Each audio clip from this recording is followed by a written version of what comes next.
é que essa lei ela foi feita especificamente para defender os pedófilos.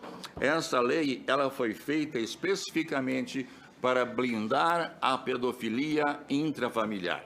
E eu quero dizer a vocês o que é que disse a deputada federal Maria do Rosário, e que essa fala dela encontra-se registrada na ata que houve no dia 1º de 10 de 2009, e eu gostaria de ler para vocês.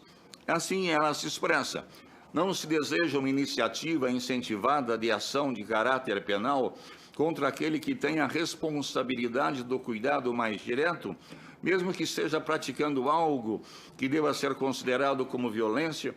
Devemos analisar isso com a delicadeza de quem quer preservar laços e ampliá-los. Ainda continua ela dizendo: não deve haver apenas uma atitude de busca de responsabilização criminal, mas um tratamento para que esse veja que cometeu um abuso, não perca o contato com essa família e tenha a possibilidade de manter essa relação, porque há vínculos também constituídos. Então, diz ela, se nós trabalhamos nisso para o abuso, que é algo que a sociedade rejeita tão fortemente e não ao caso, imagine essa condição.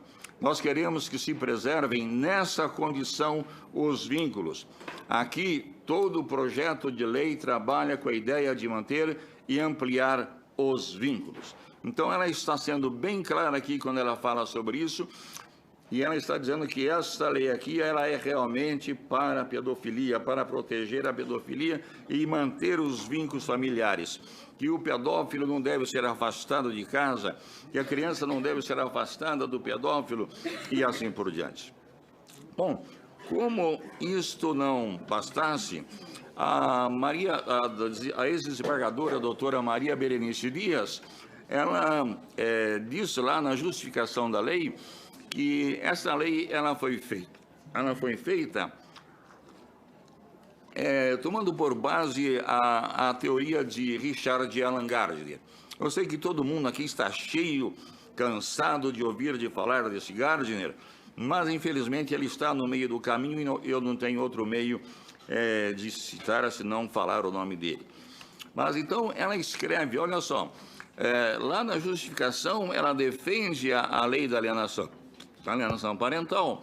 Ela defende o que Gardner fala, que Gardner era um pedófilo e ele defendia a pedofilia, tanto assim que nos Estados Unidos, esse homem, ele fez mais de 400 laudos protegendo pedófilos e ainda, quando foi em 2003, ele, estando ao encalço dele, a polícia lá dos Estados Unidos para prendê-lo, ele se matou. E a semana passada alguém lá me mandou lá para mim lá um e-mail querendo me dizer que aquele Gardner que morreu em 2003 não é esse que eu falo, mas é outro.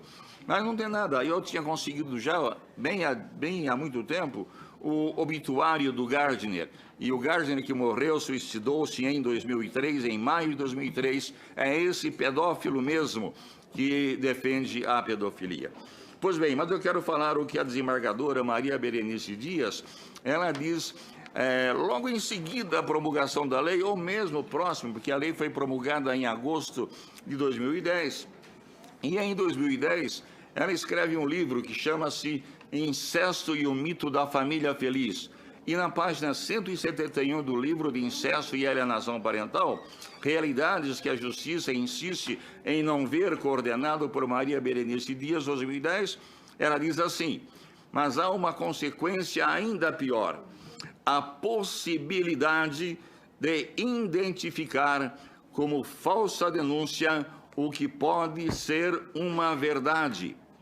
Nos processos que envolvem abuso sexual, a alegação de que se trata de alienação parental tornou-se argumento da defesa, invocada como excludente de criminalidade.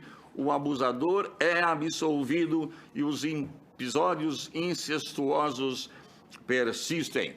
E não foi somente isto.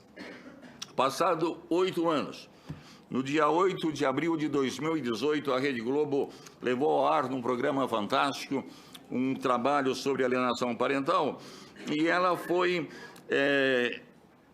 ali entrevistada. E ela então diz assim, está ali para todo mundo ver, só puxar lá no YouTube que vai encontrar. Os peritos, na maioria deles, não têm o conhecimento suficiente deles para distinguir se a criança que é ouvida foi abusada ou não foi abusada. E isto é muito grave. Naquela mesma oportunidade, o desembargador Dr. José Antônio Daltué César, do Rio Grande do Sul, presidente da Abraminge, Associação Brasileira dos Magistrados da Infância e da Juventude, declarou que os profissionais não foram capacitados para especificamente trabalhar sobre isto. O sistema da justiça, a mesma coisa.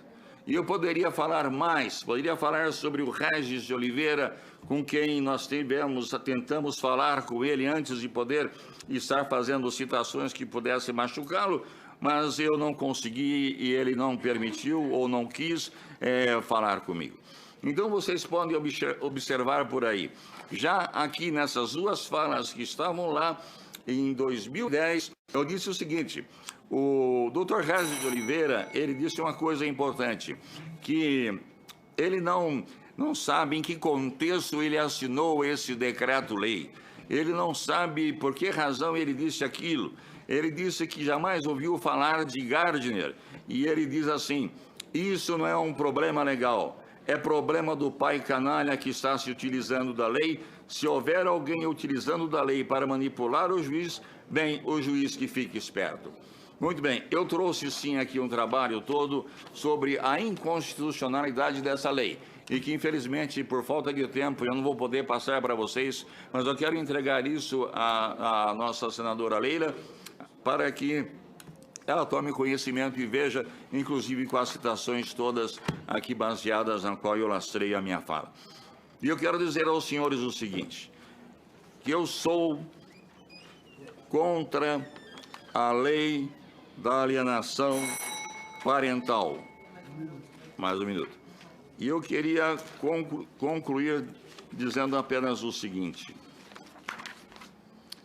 Eu vou para o final da minha fala e aí os senhores poderão ficar tranquilos. Está difícil de achar aqui, mas encontrei. Veja bem, eu sou um advogado, eu sou pai, eu sou avô, e eu estou falando aquilo que eu senti na pele, porque eu tive que defender a minha neta, que foi vítima de abuso sexual. E para defendê-la, eu demorei todos esses anos, porque até agora o processo não encerrou. Apesar de que, em 26 de julho de 2017, eu consegui do Tribunal de Justiça de São Paulo um acórdão que me garantiu que eu permaneça com a minha neta e que ela não é obrigada a ver o pai, a se encontrar com o pai, e eu não sou obrigado a pagar multa nenhuma. Permita-me apenas mais 5 segundos. Nosso Estado é omisso e o sangue dos inocentes de todo o país clama nessa hora pela revogação da lei da alienação parental.